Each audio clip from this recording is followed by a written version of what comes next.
Andito tayo ngayon sa poblasyon ni Ilaya Panay Capiz para alamin ang dahilan sa pagkasunog ng isang bahay malapit sa kalsada Kalye Revolution Street ngayong Sabadong hapon. Tinawagan ng isang concerned citizen ang Bureau of Fire Protection upang maagapan ang sunog. Base sa ibang residente, biglang nangamoy sunog ang kanilang paligid at agad na dumami ang usok. Agad kumuha ng tubig sa balde ang mga residente upang maapula ang apoy. Ang may-ari ng bahay ay abala sa pamasada. Dahil tricycle driver lang ang pamumuhay.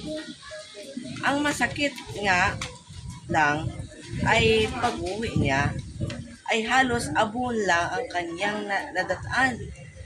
Dahil gawa lang sa higit na light material ang kanyang bahay. Wala namang nasawi o nasugatan sa insidente.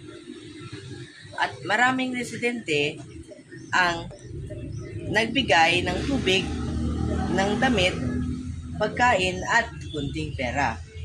Ito si Jamil Bisana, nag-ulat. Serbisyong totoo, News 6.